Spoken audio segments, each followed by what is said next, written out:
I met him at 14, and we just always had this friendship and loyalty bond. So what we used to do is, in a relationship, you gotta always be your partner's friend. It's gonna be sometimes when you're married, you may not like your husband, you may not like your wife. Yes. Guess what? You may not want to be intimate with your wife. You may not want to be intimate with your husband. Yeah. But you're gonna always want to do these things with your friends. Mm-hmm. So you gotta separate the relationship into parts. So we just remain to be friends. Now, some people will call us crazy, but what we used to do was we used to talk in a second party language. So for example, okay, we're talking about Sharon and we're talking about Marvin. So we had our language where if we was unhappy with each other as a married couple, I would say something like, I really wish when I come to visitation, my husband would really hug me a little bit longer. And then he would say, what did you talk to your husband about it? And I'll say, well, you know what, when my husband came out of visitation, when he came out of visitation, it was like he was just angry, like he was upset, you know. I just couldn't really talk to him. So then he would say, he said, well, I'm going to tell you this. For example, he said, from being in the prison a long time, your husband probably need a little bit of time to process that he's in a room with his wife. He said, so when you go visit your husband, give your husband about 5 or 10 minutes to kind of adjust from being with the Bluetooth and being with his lovely wife. You see? Yes. So when we did stuff like that, it actually worked. So you got to try to keep the friendship together. As a married couple, you got to say, I don't like this. And then you got to say, well, what could we do to fix it? So me personally, I used to wear different hair. I used to dress up. I used to put on heels. So when he saw me, he never knew what he was getting because I was always so different. Now you get some women, they go in there like they just got out of their bed. They go in there with their pajamas on. And we used to always talk about them. And I used to say, if I was a man, I would refuse their visit when they come in. Because if you know I'm in here with a bunch of men, I'm not smelling no perfume, I'm not seeing no woman dressed up, why would you come in looking like a man? You see? So that's one of the things that he said to me he appreciated was I would change up. You know, like for example, he had been in prison for so long, he never saw a woman wear blue hair. So blue was his favorite color. So I went, got some blue hair, and came into prison. And I mean, he was the happiest man in the world. Now, you say you have children, but none with Marvin, but you would take them with you. How did your children react to your marriage with Marvin? My children love Marvin. My children, in the beginning, they didn't want to go because it was 6 hours and it took away so much of their time. But they liked to go because their father was not in the picture, and then they had developed this relationship with him. It kind of gave them a sense of family to believe in. So we would go, and they was little at that time, so he would get them ice cream, and he would take pictures with them, and it kind of gave them a hope for something. So in their younger years, they wanted to go. In their older years, they stopped wanting to go because it was long. You know, they couldn't take your phone. You can't take no electronics or nothing inside of the prison. So, you know, once they got a teenager and came into these gadgets, they again stopped wanting to go. But they love the sense of family, but it took a toll on them. Because I would say now, looking back at it, I was a fanatic. Every Christmas, every Thanksgiving, like, my motto was Marvin was not going to sit in that prison on no holiday by himself. Because his family didn't go, I was the only one to go.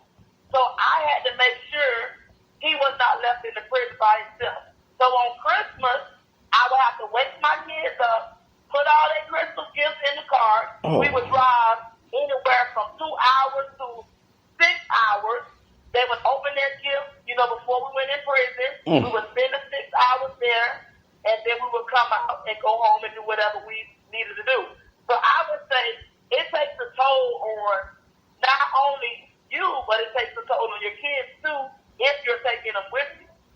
And how did that affect them? Like, having to, because I'm sitting up here thinking to myself, to be honest, I'm not waking up that early to go take a 6-hour trip to have Christmas in the car. And I grew up a Jehovah's Witness, so Christmas wasn't big to me anyway. Well, see, that's what ended up happening is they ended up wanting to not go. And at that point, Marvin said, well, you know what? You got to understand. I didn't understand it, and to me, I was pissed off. And he, like I said, he was more of the understanding person. You took it personally. He was like, well, you got to understand. They have been coming here for years. Yeah. And if they are tired of coming, don't force them to come. Yeah. So after that, I didn't force them anymore, So they maybe went every other month. Or they may went just on Father's Day or just on Christmas. But I no longer force them into going because, like I said, he said, don't force them into coming. So I didn't force them to come anymore. Now, how did that take a toll on your finances? Because being married to someone who's locked up, they're not making any money financially. And, I know I read a lot. I watch documentaries. I know those phone calls ain't cheap. So how did that affect your finances? It affected my finances very much. I ended up getting another job. And my second job was actually just for him. It was for everything he needed. Now, Marvin wasn't one of those inmates that you really took care of him. Marvin hustled in the prison, and he basically took care of us. So Marvin hustled in the prison and paid my bills out here on the street. Oh, wow. So for me, it was a kind of flip situation. So, you hustle what that you can do to make money. And as a man, it was a joy for him to be able to make money and send it back home because the last I can remember, my phone cost was like $500 a month. The visitation, like I said, it was no limit on the visitation because, whatever he wanted is just whatever we did. But it takes a toll on, like I said, I did at one point end up getting a second job. And the first job was for my bills and everything. And the second was just for whatever he wanted because I didn't want it to be like he just was sending all the money home. I wanted to be giving him something as well. So we kind of worked hand in hand to make sure that neither one of us was depleted on either end, but it was very costly. Did y'all have any guilty pleasures together as a couple? Like me and my wife, we love to watch I Survived. Did y'all have any guilty pleasures, like things y'all love to do together or watch together or talk about? Yes, we would watch different TV shows. Marvin, once he got his phone, you're not supposed to have a phone in there, but once he got his phone, he would say, well, hey, this movie is coming on or this TV show coming on, let's watch it at 7 o'clock. So he would call and we would watch it. What was for me was a lot of times because my life was so busy, I wasn't able to really dedicate the time with him that he really wanted. So that made him kind of seek attention from other places. How often were you and Marvin intimate? Because intimacy isn't just physical. Daily. It was a part of our love language. Wow. I mean, it was who we are. You see what I'm saying? So, yeah. I mean, it was daily. It was something that we both had to have, and it was something that we needed. When you desire something and you get it, you never can get enough of it. Okay. And so it was daily for us. For him, is he in an open room? Did he ever explain to you like where he was or what it looked like? Like, are they in an open area? Like, how was he able to? It's set up different kind of ways. It's set up different kind of ways. So most of the time you're in a 2-man room. A lot of times Marvin spent time in a 2-man cell, but he was by himself. Okay. Now, a lot of Marvin's time, because, he was kind of a bad boy, he spent a lot of time in confinement. So confinement is actually a jail inside of the prison, but he'll be in the room by himself. Now, for example, if you in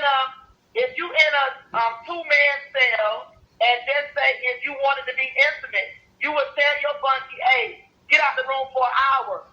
And your bunkie would get out the room for an hour, and then, you know, you'll get on the phone, do whatever you need to do, watch your TV, watch your movies, and your bunkie know, hey, I'm in here, don't come in here. And you do the same thing for your bunkie. So that's really how you're able to do what you need to do. Or, like I said, if you go to confinement, you know, you may spend 10 days or 50 days in there. You end up by yourself. You can do whatever you want to do in there. Or the next part you can do is you can have whatever device you have. You can put your headphones on, and you could handle your business while your roommate is asleep. You see? Yeah. Now, most people, they'd rather not do it like that because, you know, they wanted to kind of be more intimate. And, you know, a normal man don't want to be getting up in another room, with another man. Yeah. So you would just wait. You know, you get that time to do it. Now, that brings up another question, which I'm sure, again, if I was a listener, this would be one of the questions I'd be screaming at the top of my lungs waiting for somebody to ask. You were faithful to him. Were you worried about him being faithful to you? I wasn't worried about him being faithful because, like I said, I knew most likely he was not going to be faithful. Now, there is times when he was faithful and there are times when he wasn't faithful. So, like I said, my thing about it is we were the type of people that we talked about everything. So, for example, if he was intimate with someone, he normally came and said to me, hey, I like this woman. You know, I'm gonna be intimate with her. You know, she already know you my wife. She already know that she needs to keep her position. You know, she already know I'm not gonna tolerate disrespect. So the ground was already set, and I didn't have to worry about that. So I would know who she was, and a lot of times I have went to prison and had to be in front of women that he had slept with. Wait, so women would come up to the prison? I don't mean to cut you off. Women would come up to the prison? Guards. Officers. He was sleeping with some of the officers? Yes, women officers, yes. Okay. But my question was more on the LGBT plus community side. Okay, Spencer, ask the question, bro. Okay. Did he sleep with men too? Is what he's trying to say. Was he getting it in with men? Yes, he have had some encounters where he have had same-sex relationships, yes. All right, then. Did any of that play into, I know you said you wanted to be, you know, have sex with him, but did knowing any of that make it easier not doing it with him? No, it didn't. Did that scare you to, like, not want to be intimate with him because he was having so many frequent different partners? I never thought about it that way.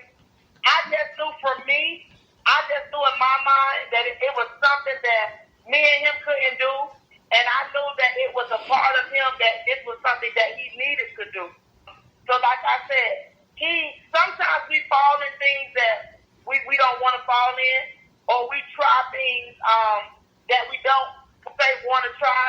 So what I can say with him is he did do the same thing, but it was something that he wasn't proud of. It was something that he didn't want to be put out in the open. It was just something that he had done. Basically, he needed to get his rocks off. Yes, you see what I'm saying? So yeah. That's kind of like how it was. It was something that we prayed for. It was something that he didn't want to do, but it was something that happened from time to time. That's understandable, because I think that's most men's fear of going to prison, and the way we look at it's like, I think most men is like, no matter how straight, no matter how hard you are, if you got a life sentence or 38 years, which is practically a good majority of your life, and you can't touch nobody, you probably gonna touch somebody. You get what I'm saying? Or have somebody touch you. I'm gonna tell you this. I always say this. The enemy has a plan and God